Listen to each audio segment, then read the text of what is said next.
Next topic हम जो देखते हैं अभी फाइनेंशियल अकाउंटिंग में हमारे पास जो आगे बुक्स में है, वैसे तो ट्रायल बैलेंस के बाद सीधा जो है हमारे फाइनल अकाउंट्स बनते हैं, लेकिन आपकी बुक में डेप्रिसिएशन दिया हुआ है, एक टॉपिक और भी दिया हुआ है, ठीक है। वो टॉपिक हम बाद में करेंगे, ठीक है।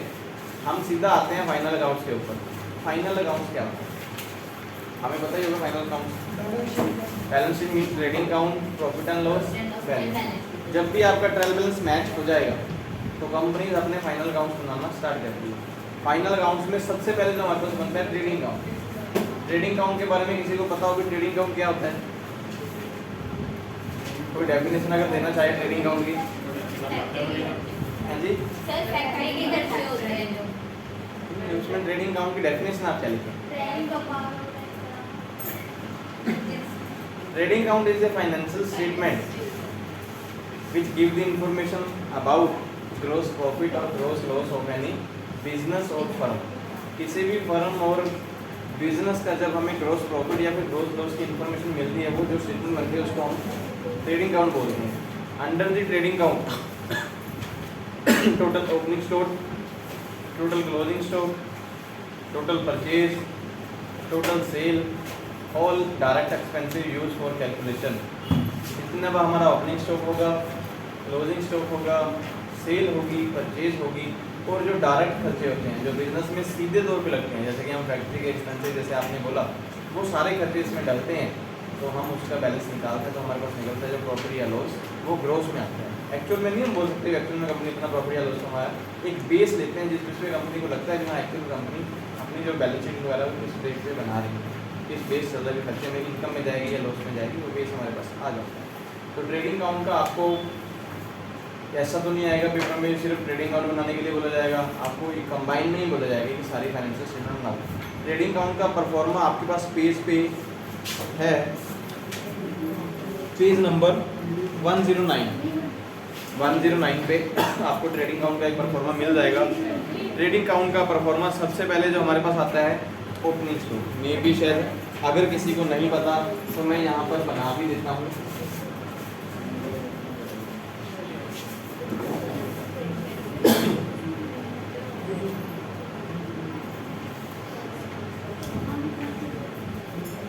जब भी ट्रेडिंग अकाउंट बनाएंगे या फिर प्रॉफिट एंड लॉस बनाएंगे, इसमें डेट का कोई कॉलम नहीं होता। मतलब आप यहाँ पे डेट का भी कॉलम बना रहे हैं, जब भी बनाया जाएगा ऊपर ही लिखा जाता है, किसी भी कंपनी का है हम वहाँ पे लिखते हैं ट्रेडिंग अकाउंट ऑफ दी, कोई भी मैं एग्जांपल लूँ, trading account of Radheshyam company for the year ended 2021 to 22, कोई भी जैसे साल का होगा तो हमें वैसे ही लिखना है, जो भी कंपनी का नेम होगा ऊपर लिखा जाता है साथ में। तो जब भी ट्रेडिंग अकाउंट बनाएंगे, इधर वाली साइड जो हमारी होती है वो डेबिट, इधर वाली साइड। सबसे पहले जो यहाँ पे आएगा तो के स्टार्ट लिखते हैं ओपनिंग स्टॉक। जो भी आपकी ओपनिंग स्टॉक की वैल्यू है, ओपनिंग स्टॉक समझते हैं ना क्या होगा?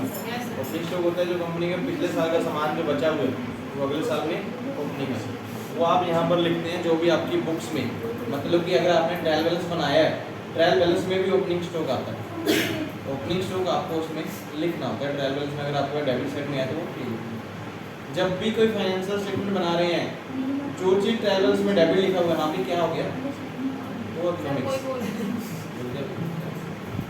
धीरे धीरे कर लो, इसको नहीं हो रहा मुझे हो रहा है, मैंने ट्रायल बैलेंस में भाई जो भी कुछ आपका डेबिट है सारी फाइनेंशियल स्टेटमेंट में वो डेबिट में ही डालना है, जो कुछ ट्रायल बैलेंस में क्रेडिट है सभी फाइनेंशियल स्टेटमेंट में क्रेडिट में ही डालना है। जब भी आपने कोई ट्रायल बैलेंस बनाया है, अगर आपने फाइनेंशियल स्टेटमेंट बनाई तो बेस सिंपल रख लीजिए, 3 नेम याद रख लीजिए, T P B. Trial balance में अभी सभी चीज़ों के ऊपर आप लिख सकते हैं कि कौन सी चीज़ ट्रेडिंग अकाउंट में जाएगी उसके आगे टी लगा दो, कौन सी चीज़ प्रॉफिट एंड लॉस में जाएगी उसके आगे पी लगा दो, कौन सी चीज़ बैलेंस शीट में जाएगी उसके आगे बी लगा दो। अगर ये चीज़ आपने पहले डिनोट फटाफट कर देंगे, बार बार फिर वो चीज़ें देखने नहीं पड़ती। जब मैं कोई चीज़ ट्रायल बैलेंस में से देख के ट्रेडिंग अकाउंट में लेके आ रहा हूँ तो यहाँ पे लिखो, उसके आगे टी लिख दो या फिर टिक लगा दो कि ये चीज़ यूज़ होगी, दोबारा यूज़ नहीं होगी। कोई भी ऐसी चीज़ नहीं होती ट्रायल बैलेंस में जो दोबारा यूज़ होती है, जो एक बार डल गई दोबारा नहीं डलती, ये ध्यान रखें। तो ओपनिंग स्टॉक पहले आ गया आपके पास, उसके बाद आपके पास आता है total purchases account. Total purchases account का मतलब है कंपनी में परचेज काफ़ी प्रकार की हो सकती है, purchase tax free, purchase GST, या फिर परचेज इंटरस्टेट। इंटरस्टेट समझते हो, जब हम किसी और स्टेट से सामान खरीद के लेके आते हैं परचेज हो सकती है। जितनी भी प्रकार की परचेज आपकी आप लिखेंगे उसका बैलेंस इस तरह से अंदर ही लिखना होगा। By the way single purchase है तो सिर्फ टोटल परचेज अकाउंट लिख के बाहर लिख सकते हैं। अगर टाइप्स ऑफ परचेज है उसके बाद अगर परचेज रिटर्न है ऐसे माइनस का निशान लिखाएंगे, यहाँ पे लिखेंगे परचेज रिटर्न, उसकी वैल्यू यहाँ पर, उसको भी ब्रैकेट में रखते हैं माइनस के आगे। इन सभी का टोटल करो, इसको माइनस करो, जो बैलेंस आएगा वो इसके सामने लिखो। डायरेक्ट कुछ भी बाहर मत लेके जाओ, भी डायरेक्ट बाहर लिखने हैं, कभी भी डायरेक्ट बाहर नहीं लिखते, सिर्फ बाहर जो है टोटल वाली अमाउंट से ही जाती है, ठीक है भी। उसके बाद आपके पास आएगा टू डायरेक्ट एक्सपेंसिव। कंपनी के जो डायरेक्ट खर्चे होते हैं जो सीधे तौर पे कंपनी को लगते हैं, सबसे पहले जो वेजेस, जिसकी पेमेंट कंपनी डेली बेस पे करती है, सैलरी नहीं होती, सैलरी इंडायरेक्ट है, महीने बाद पेमेंट्स आती हैं, वेजेस जो है आपको डेली बेस पे देंगे। कैरीज इनवर्ड, जब कोई सामान खरीदेंगे उसका किराया उसी टाइम पे देना पड़ता है। आप महीने बाद किसी गाड़ी वाले को नहीं बोल सकते महीने बाद आना किराया लेके जाना, बोला वहीं पे धरना लगा देगा वो बंदा, पैसे आज ही दो मुझे।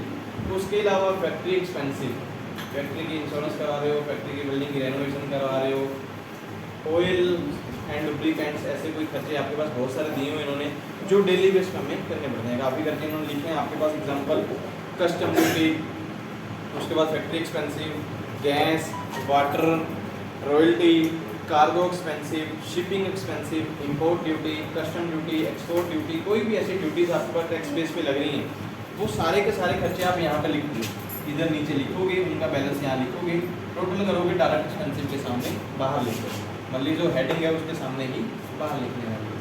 फिर आपके पास आता है इधर वाली side by total sales account.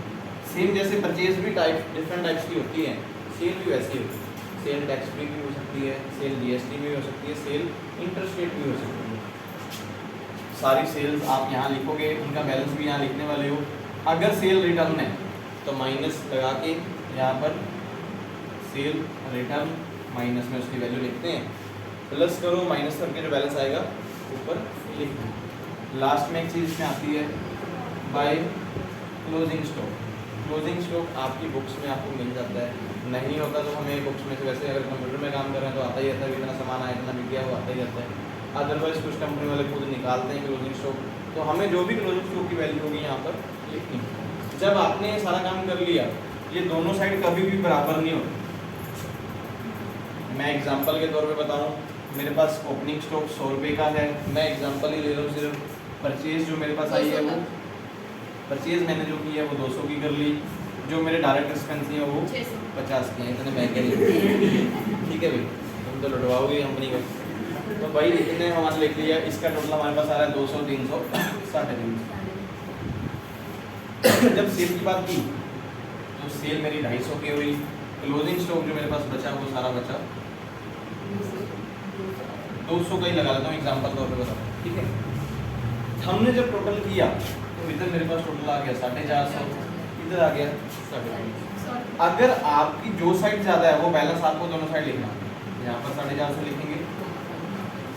जो डिफरेंस आ रहा है अगर तो क्रेडिट साइड वाली ज़्यादा है, सेल वाली साइड ज़्यादा है आपकी, परचेज वाली साइड कम है, तो हमारे पास आता है टू ग्रोस प्रॉफिट। जितने का डिफरेंस आएगा तो हम यहाँ लिख देंगे। अगर बाय द वे यहाँ आ जाता है जी, यह ज़्यादा है, यहाँ पे हम लगा देते भी, यहाँ पे आ जाता 400, 500, 550, यहाँ पर भी हमें 550 करना पड़ना था क्योंकि टोटल आ रहा 450। तो हम क्या डालते हैं, ठीक है भी। किसी को कोई डाउट हो, हमें ये चीज़ें बराबर करनी पड़ती हैं, ट्रेडिंग अकाउंट भी बराबर करेंगे, प्रॉफिट लॉस भी बराबर करेंगे, जो हमें काम करना ही पड़ेगा। क्योंकि अगर आपको पेपर में क्वेश्चन आने वाला है वो इस तरह से ही आने वाला है, आपको कुछ एंट्रीज दे देंगे, ट्रायल बैलेंस वाली एंट्रीज, उन एंट्रीज को देख के ही आपको फाइनेंशियल स्टेटमेंट बनानी है। सबसे पहले मेरे पास ट्रेडिंग अकाउंट बनेगा, फिर किसी को ट्रेडिंग अकाउंट में कोई डाउट हो, सिर्फ यही खर्चे माइंड में बिठा लो, यही कुछ एंट्रियाँ जो ट्रेडिंग अकाउंट में यूज़ होती हैं, इसके अलावा कुछ भी यूज़ नहीं होता। आपके पास ट्रायल बैलेंस में काफ़ी प्रकार का कुछ होता है, डेप्टर, क्रेडिटर, खर्चे, income, real account, personal account, बहुत कुछ आता है। आपको सब कुछ यहाँ पे जो यूज़ करना सिर्फ यही है, मोस्टली यहाँ पर जो सामान यूज होता है वो एसेट्स वाला यूज होता है। ओपनिंग स्टॉक भी आपकी एसेट होती है, परचेज भी आपकी एसेट है, सेल भी आपकी एसेट है, क्लोजिंग स्टॉक भी आपकी एसेट है। तो उन एसेट्स के ऊपर जो सीधे तौर पे खर्चे लगते हैं वो सिर्फ साथ में लगते हैं, इनडायरेक्ट एक्सपेंसिव नहीं लगते, जिनकी पेमेंट आप मंथली बेस पे बाद में करते हैं उनकी पेमेंट यहाँ पर नहीं है। इन्हीं कम्बिनेशन बेस पे हमारा जो है ट्रेडिंग अकाउंट बनता है। हम ऐसे बोल सकते हैं कि सिर्फ रियल अकाउंट्स को यूज़ करके हमारा ट्रेडिंग अकाउंट बनता है। किसी को कोई डाउट हाँ लगता होगा कोई चीज़ नहीं पता लगी, हमें सभी चीज़ों के बारे में क्लियर में सीखना होगा कि ये चीज़ें क्या क्या हैं। हाँ जी, लग के पता, आगे चले। इसके बाद जो हमारी फाइनेंशियल स्टेटमेंट बनेगी वो कौन सी बनेगी?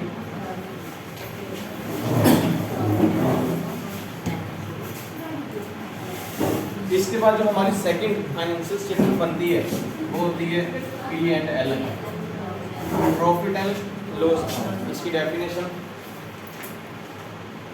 हाँ जी, profit and loss is a financial statement which give the information regarding net profit or net loss of any business or firm।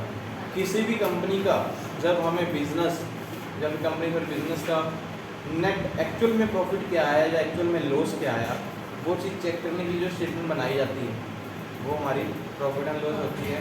Under this account we use all indirect expenses and all indirect income use for calculation. सभी जितने हमारे trial balance में खर्चे लिखे होते हैं तो जितनी हमारी इनकम्स लिखी होती हैं जो इनडायरेक्ट बेस पे हैं वो सारी हमें यहाँ पर लिखनी होती हैं और उसका बैलेंस निकालते हैं कि एक्चुअल में अगर इनकम ज़्यादा है खर्चे कम हैं तो प्रॉफिट आता है, अगर खर्चे ज़्यादा हैं इनकम कम है तो लॉस आता है। एग्जाम्पल के तौर पे हम देखें, इसका परफॉर्मा भी सेम ही है।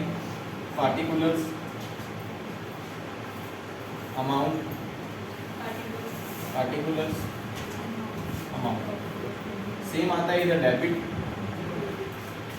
सबसे पहला जो काम होता है हमारे पास, अगर हमारा ट्रेडिंग अकाउंट में प्रॉफिट आया है तो हम सबसे पहले यहाँ पे बाय ग्रॉस प्रॉफिट हम लिख सकते हैं, ब्राउन डाउन या फिर ग्रॉस प्रॉफिट। अगर यही नहीं भी लिखते तो भी चलेगा, ऐसा भी दिक्कत नहीं है। जो भी ग्रॉस प्रॉफिट आया होगा यहाँ पर लिखना क्रेडिट साइड, ठीक है जी, क्योंकि आपकी क्रेडिट साइड वहाँ पे ज़्यादा थी, उसका डिफरेंस था जो हम उठा के आगे क्रेडिट में ही लिखे हैं। अगर लॉस आता है तो यहाँ पे लिखते हैं टू लॉस। इसके बाद हमारा काम स्टार्ट होता है, जो भी हमारे ट्रायल बैलेंस में खर्चे लिखे हुए कोई भी, सैलरी आपको पता ही होगा सैलरी खर्चा क्या होता है, advertisement, printing and stationery, entertainment, fuel expensive, उसके अलावा बहुत सारे खर्चे हमारी कंपनी में होते हैं। हाँ जी, बैंक चार्जेस, बैंक इंटरेस्ट, कुछ भी हम खर्चे लिख सकते हैं। आपके पास खर्चे इन्होंने एग्जाम्पल के तौर पर बताई हुई हैं। पोस्टेज एक्सपेंसेस में से कौन से होते हैं? जब हम पोस्ट ऑफिस में जो खर्चे लेके आते हैं कोई भी, insurance, repair, trade expensive, office expensive, commission expensive, advertisement, distribution, packing. Bad debts पता है क्या होते हैं? बैड डेब्ट्स भी आते हैं इसमें। बैड डेब्ट्स होते हैं जिन लोगों से आपने पैसा लेना है, वो पैसा आपका खत्म हो गया, भी मुकर गया बंदा, जिस बंदे ने पैसे लेने थे उसकी डेथ हो गई या वो दिवालिया घोषित हो गया या पैसे लेके भाग गया आपका सामान लेके, उसके बाद आपको पता ही नहीं कहाँ गया, तो वो सारे खर्चा हमारा जो पैसा जाता है वो बैड डेब्ट्स में चला जाता है। उसके अलावा एक खर्चे हमारे पास आते हैं डेप्रिसिएशन।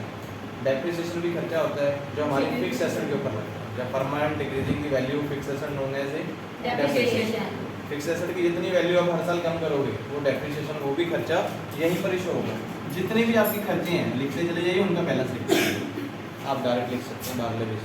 उसके बाद जो भी आपकी इनकम है, रेंट इनकम, रिपेयर इनकम, या उसकी डिस्काउंट इनकम, या फिर कोई भी आपको बस इंटरेस्ट इनकम आ रही है, जो भी इनकम आपके पास आ रही है उन सभी को लिखिए।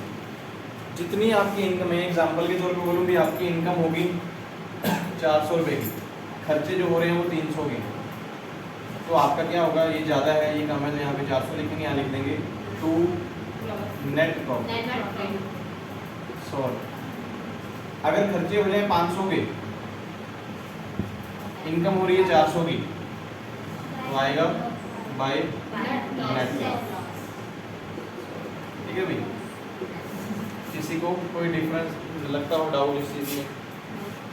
जितने भी हमारे नॉमिनल अकाउंट होते हैं वो सारे यहाँ पर यूज होते हैं, समझ लगे?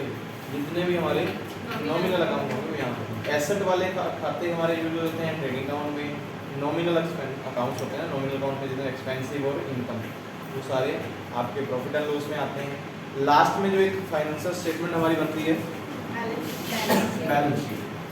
आपने यहाँ पर जब बराबर कर लिया, बैलेंस शीट में कोई भी एडजस्टमेंट नहीं होती। जितने भी आपके ट्रायल बैलेंस में खाते बच गए जिनके ऊपर आपने टिक नहीं लगाया या फिर एक शॉर्ट नोट नहीं छोड़ा टीपीजी लिखने के बाद, बाकी जो बचे हैं वो सारे बैलेंस शीट में आते हैं। कुछ लोग तो होते हैं डायरेक्टली उतार देते हैं बैलेंस शीट में, भी जो बचा डेबिट और डेबिट लिख दिया लिख दिया, बराबर देख लेंगे बराबर आ गया कि नहीं। ऐसा नहीं कभी करना चाहिए। बैलेंस शीट जब भी आपको बनानी है वो हेडिंग वाइज बनानी है। हेडिंग वाइज बनाओगे और सीरियल जो है उसके बेस पे हमें काम करना है। सबसे पहले बात करते हैं बैलेंस शीट की डेफिनेशन के बारे में। आपको है कोई नॉलेज बैलेंस शीट की definition? Balance sheet is a financial statement which give the information regarding financial position of any business or firm। किसी भी बिजनेस की फाइनेंशियल पोजीशन या फिर उस बिजनेस में एक्चुअल में किस दिशा में चल रहा है उसकी इंफॉर्मेशन जब हमें मिलती है तो उसको हम बोलते हैं balance sheet. The both side of under the balance sheet like asset side और लायबिलिटी साइड। जितने भी पर्सनल खाते होते हैं पर लायबिलिटी और एसेट सारे पर्सनल अकाउंट्स ही होते हैं, वो सारे आपको बैलेंस शीट में दिखाने होते हैं। दोनों side must be equal. No adjustment entry required for the matching the total of both side. किसी भी साइड में अगर बैलेंस बराबर नहीं आ रहा आप उसमें कोई भी एडजस्टमेंट की वैल्यू नहीं डाल सकते। जैसे ट्रेडिंग अकाउंट में हम ग्रॉस प्रॉफिट या ग्रॉस लॉस डालते हैं, प्रॉफिट एंड लॉस में नेट प्रॉफिट नेट लॉस डालते हैं, लेकिन बैलेंस शीट में ऐसा कुछ नहीं डलता। दोनों साइड का टोटल जो है बराबर आना चाहिए आपके बचे हुए खाते जो ट्रायल बैलेंस में बचे हैं उनके हिसाब। अभी बैलेंस शीट देखते हैं भी कैसे बनती है।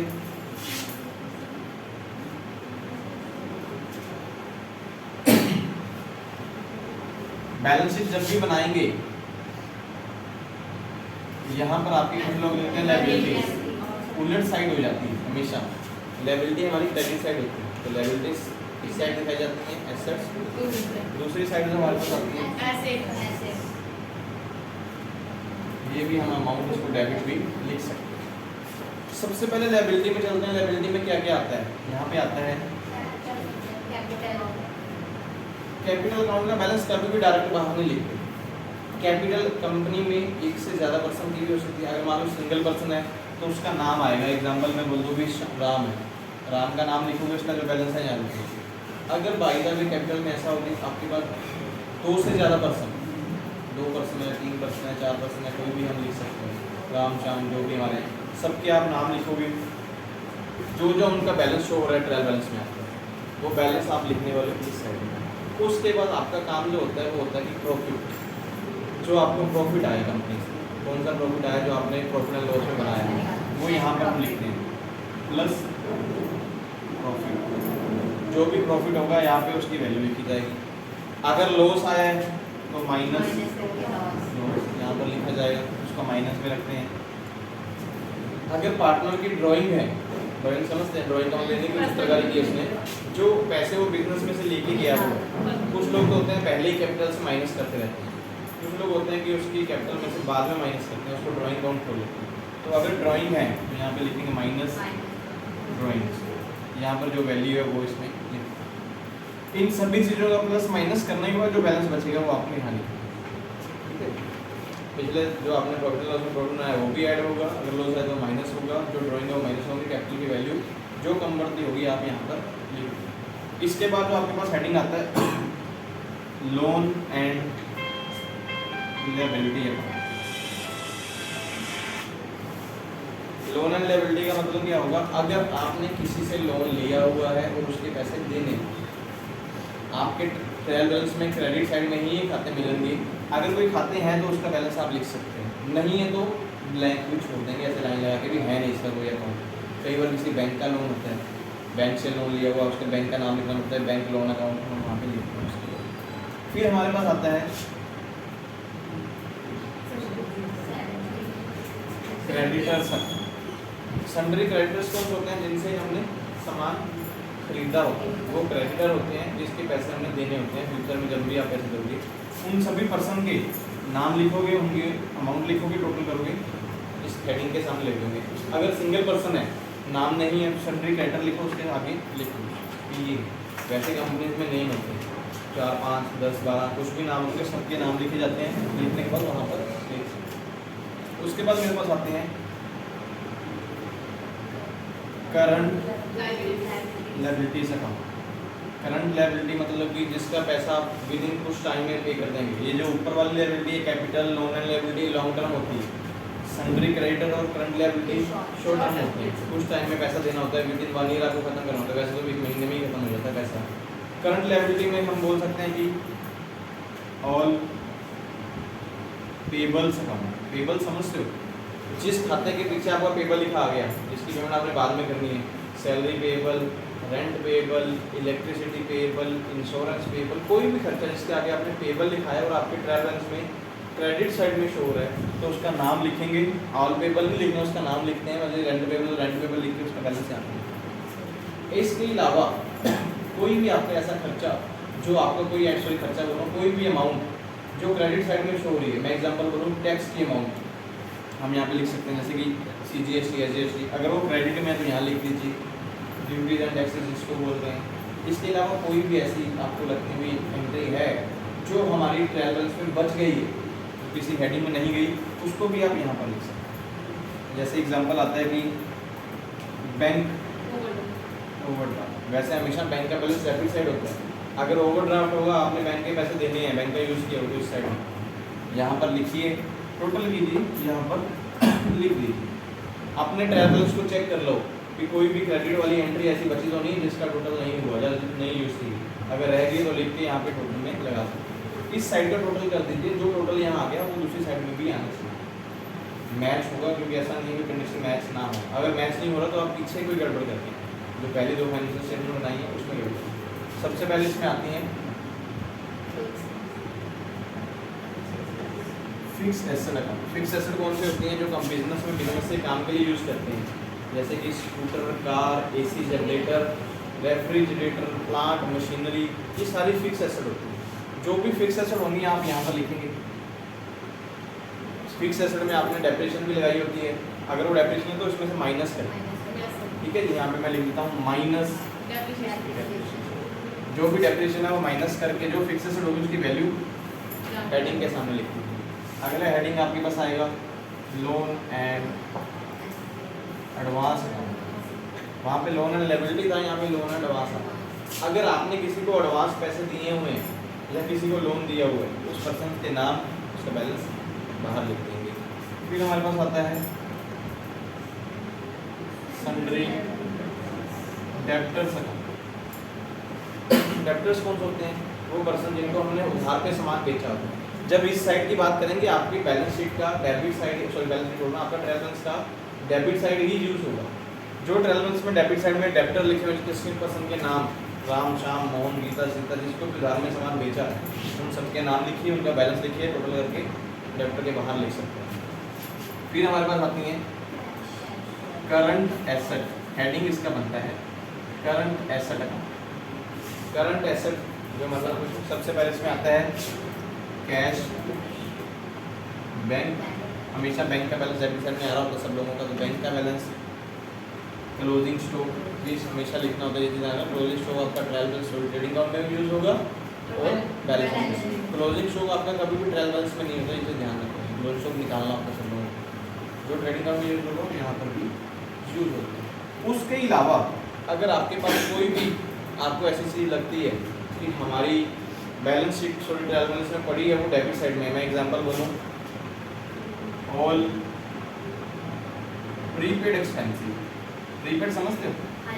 जिसकी खर्च कीमत हम पहले ही पे करें। मान लो एग्जांपल में बोलूँ कि मैंने इंश्योरेंस करवाई 1 जून को 1000 रुपये की, जो 1000 रुपये की इंश्योरेंस सिंपल से 1200 की बोलते हैं, क्योंकि 12 महीने से कैलकुलेशन हो जाएगी।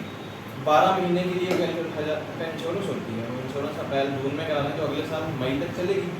साल तो मार्च में ही खत्म हो जाता है, तो अप्रैल और मई 2 महीने एक्स्ट्रा की इंश्योरेंस है अगले साल, तो हम 2 महीने के पैसे किस में ट्रांसफर कर देते हैं? प्रीपेड। तो जो भी प्रीपेड आपके होंगे, रेंट प्रीपेड, इंश्योरेंस प्रीपेड या इसके अलावा कोई भी प्रीपेड, सारे खर्चे आप यहाँ पर लिखते हैं, उसके नाम लिख के लिखते हैं। ऐसा नहीं कि ऑल प्रीपेड हेडिंग नहीं बनता, नाम होगा, नाम लिखेंगे, उसकी अमाउंट यहाँ पर लिखेंगे। अगर आपका टैक्स CGST SGST उनका डेबिट आ रहा तो वो भी यहाँ पे लिख सकते हैं। इसके अलावा जो भी आपके ट्रायल बैलेंस में डेबिट साइड में बच गया उसको लिखिए, बैलेंस लगाइए, टोटल कीजिए। टोटल जो आपका इसका टोटल सेम होना चाहिए। मान लो इधर 100 रुपये दो, इधर भी 100। कोई भी एडजस्टमेंट एंट्री पुट नहीं करते हैं।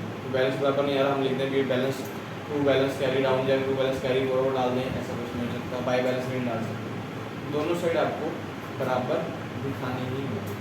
जब भी बराबर होगी तभी आपका क्वेश्चन जो है सक्सेसफुल होगा। आपको पेपर में छोटा सा ट्रायल बैलेंस दे देंगे, उस ट्रायल बैलेंस से आपको बोला जाएगा कि फाइनेंशियल स्टेटमेंट रेडी करो, तो आपको फाइनेंशियल स्टेटमेंट रेडी करके दिखानी होगी।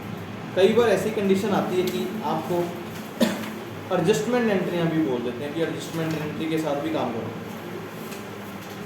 लेकिन दिया नहीं एडजस्टमेंट, मेरे को लगता है।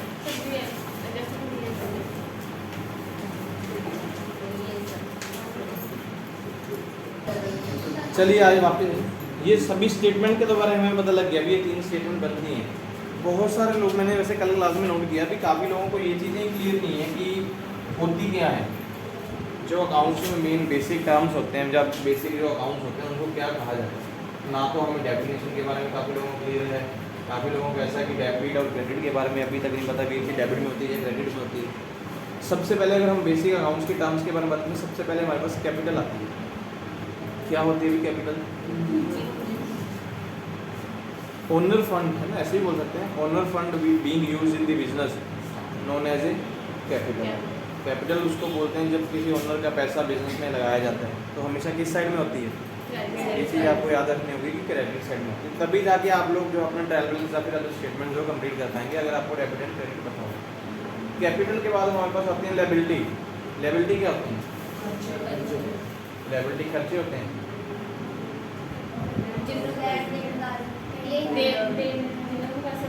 देने वाले पैसे जो होते हैं वो लायबिलिटी होते हैं। ये भी हमेशा क्रेडिट साइड में होती हैं। लायबिलिटी हम सिंपल से वर्ड में बोलें कि other funds being used in the business, किसी और का पैसा जब आप बिजनेस में यूज़ करते हो उसको लायबिलिटी बोलते हैं, देनदारी। ये 2 प्रकार की हो सकती है, लॉन्ग टर्म और शॉर्ट टर्म। लॉन्ग टर्म होगी तो आपने किसी से मोर देन 5 ईयर के लिए पैसा लिया हुआ है, बैंक से लोन ले लिया, तो आपका लॉन्ग टर्म लायबिलिटी होती है। शॉर्ट टर्म हो गई जो विद इन 1 ईयर आप खत्म करते हैं। सन्ड्री क्रेडिटर, जैसे मैं बोलूँ किसी 2000 पे सामान खरीद लिया, किसी बैंक से 1 साल के लिए लोन ले लिया, उसको हम लायबिलिटी बोलते हैं, तो शॉर्ट टर्म लायबिलिटी या फिर करंट लायबिलिटी भी बोलते हैं। फिर हमारे पास आती है एसेट। एसेट क्या होता है? हाँ वो तो है, इसको वर्ड में क्या डिफाइन करेंगे? आपको क्वेश्चन पूछा जा सकता है कि एसेट्स को डिफाइन कीजिए। एसेट्स के बारे में बताना पड़ेगा कि एसेट्स क्या हैं। 2 नंबर में क्वेश्चन, सब क्वेश्चन जो मैं आपको पूछ रहा हूँ 2 नंबर में आ सकते हैं। आपको उसमें क्लियर भी हो जाएगा कि डेबिट क्रेडिट क्या होता है। Assets, assets means right of ownership. जिस चीज़ के ऊपर आपका मालिकाना हक होता है वो एसेट्स होती हैं, इसको राइट ऑफ ओनरशिप बोलते हैं। आपने कोई चीज़ खरीदी है, आपने बिजनेस में लगाई है, वो आपकी एसेट है, उसके ऊपर हक किसका है? आप ही का है ना, तो उसको हम बोल सकते हैं राइट ऑफ ओनरशिप। एसेट्स में भी 2 टाइप्स, फिक्स एसेट और करंट एसेट। फिक्स एसेट कौन सी होगी? जो बिजनेस में बिजनेस के काम के लिए यूज़ की जाती है, not for use for sale and purchase. कभी भी उसको सेल और परचेज के लिए यूज़ नहीं करते। बिजनेस में सिर्फ बिजनेस के काम, जिसके बिना बिजनेस चल ही नहीं सकता। मैं एग्जांपल बोलूँ फर्नीचर, अगर बिजनेस में फर्नीचर ही नहीं होगा, हम सीधा नीचे दरी बिछा के तो काम करने वाले हैं नहीं। स्टैंडर्ड है कि लोगों को नीचे से किसी को बैठने के लिए, किसी स्टैंडिंग के लिए मशीनों में ऐसे काम चलता है। मशीन के ऊपर बैठ थोड़ी काम करेंगे, किसी का स्टैंड काम करना तो नीचे चाहिए कहीं कुर्सी, या फिर कोई मीटिंग हो रही है तो भी नीचे चाहिए। तो ये एसेट्स कभी बार बार एक बार खरीद लें तो बेचते नहीं, इसको फिक्स एसेट बोलते हैं। करंट एसेट होती हैं जिसमें बिजनेस में बिजनेस के काम के लिए यूज़ करते हैं, मतलब सेल परचेज में यूज़ करते हैं। जैसे कि सबसे पहले गुड्स या फिर करंट एसेट है, आज खरीदेंगे कल बेचेंगे, आ रहा है जा रहा है। कैश, ये भी करंट एसेट है। कैश हमेशा डेबिट साइड में ही होता है। कैश आज आपके पास है, कल आपने खर्च कर दिया, चला जाएगा, परसों फिर आ जाएगा, जिससे लेते वैसे आ जाएंगे, तो ये करंट एसेट में चल रहा है। क्लोजिंग स्टॉक, ये भी हमारी करंट एसेट ही होती है। उसके बाद हम बात करें सन्ड्री डेब्टर। सन्ड्री डेब्टर क्या होता है भाई? जिन लोगों का हम उधार में सामान बेचते हैं, ठीक है जी, नॉन एज ए डेब्टर या फिर सन्ड्री डेब्टर। टैली में सन्ड्री डेब्टर बोलते हैं, वैसे इनको डेब्टर्स ही बोलते हैं। जिनको आप उधार पे सामान बेचते हैं वो डेब्टर होते हैं, ये हमेशा आपकी डेबिट साइड में होते हैं, जिनसे आपने पैसा लेना।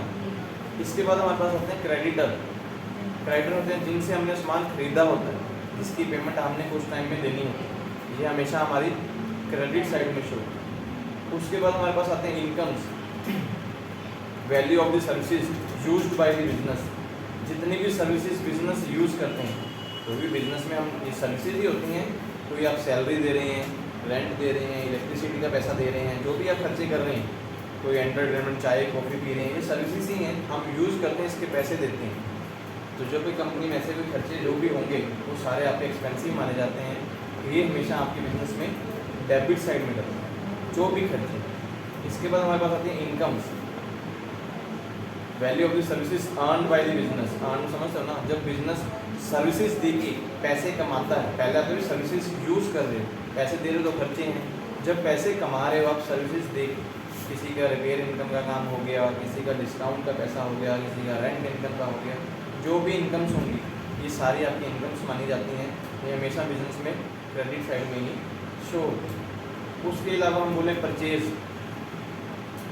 बिजनेस में जितना भी हम सामान खरीदते हैं उसको हम परचेज ही बोलते हैं। Value of the goods purchase known as a purchase. हमेशा परचेज किस साइड में होगी? Debit side. उसके बाद आपके पास आती है sale. Value of the total value of the goods sale या फिर सोल्ड, उसको हम क्या बोलते हैं? जितना सामान आप बेचते हैं, जो पैसे आपके पास सेल उसको मानते हैं, तो सेल किस साइड में होती है? जब ये चीज़ें आपको क्लियर होंगी, बेसिक टर्म जिसको हम बोलते हैं, तब जाके हम डेबिट एंड क्रेडिट में कंफ्यूज होंगे। बेसिक टर्म्स माइंड में बैठना बहुत ज़्यादा ज़रूरी है। अभी बुक चेंज होगी, वैसे पुरानी बुक में बेसिक टर्म्स भी लिखी होती है। काफ़ी क्वेश्चन लगभग लिए सिर्फ फाइनेंशियल अकाउंट तक ही आपकी बुक, इसमें तो अभी फाइनेंशियल अकाउंट इन्होंने 7-8 टॉपिक में ही खत्म कर दिया। अगले सेमेस्टर के टॉपिक इसमें लेके आए हुए हैं, तो हमें वो फाइनेंशियल अकाउंट हम तभी क्लियर कर पाएंगे जब हमें बेसिक टर्म्स क्लियर होंगे। अभी हम एग्जाम्पल बोलेंगे क्वेश्चन के बारे में।